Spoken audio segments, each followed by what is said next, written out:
Supreme court में आज stray dogs के शेल्टरिंग को लेकर सुनवाई हुई है। हमसे बात कर रहे हैं तनवीर जी, जो करमपुरी फाउंडेशन को रिप्रेजेंट कर रहे थे इस हियरिंग में। तनवीर जी, क्या बातें सामने आई हैं, क्योंकि स्टे लगाने पर अभी भी कुछ क्लैरिटी नहीं है।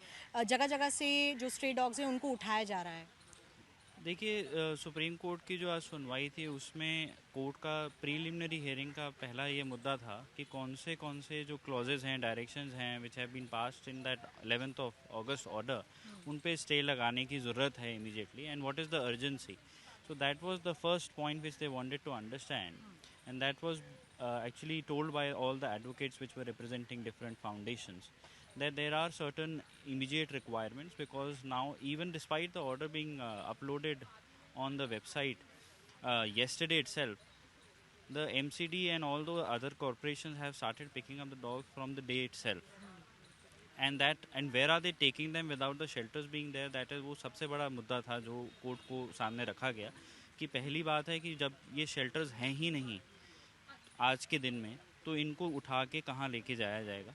ये प्रॉब्लम थी जो इमीडिएट सोल्यूशन था, बिकॉज उसके लिए बिना किसी जगह के जहाँ पे लेके जाएंगे तो वो डॉग्स की हो सकता है कि दे आर किल्ड एक्सेट्रा.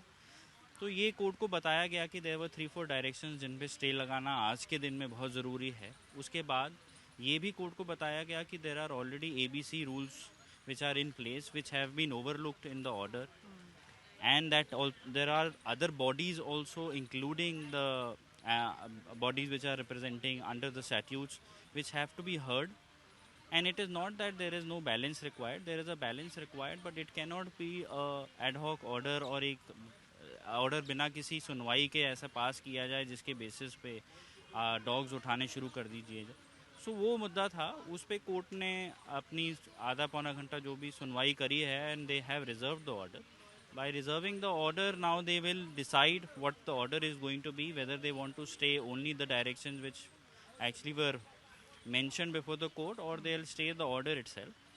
अब ऑर्डर जब रिज़र्व हुआ है, वी आर एक्सपेक्टिंग कि वो ऑर्डर जल्द से जल्द आए, बिकॉज सिचुएशन ये है कि अगले 3 दिन की छुट्टी है, कोर्ट बंद है. अगर ऑर्डर आज नहीं आता तो अगले 3 दिन क्या होगा ये भी किसी को पता नहीं है. As per our knowledge almost 700 dogs have already been picked up till yesterday, and कहाँ लेके जाया जा रहा है उनको ये भी किसी को पता नहीं है. तो वो बहुत ज़रूरी है कि किसकी तरफ से, MCD की तरफ से उठाया जा रहा है. ये ऑल ओवर दिल्ली के फिगर है, मे बी ज़्यादा होगा अब आज के दिन में, बट ये देखा जाएगा कि अब वो लेके कहाँ जा रहे हैं, क्योंकि ऑर्डर जो था वो order was covering the entire Delhi NCR including Ghaziabad, Noida.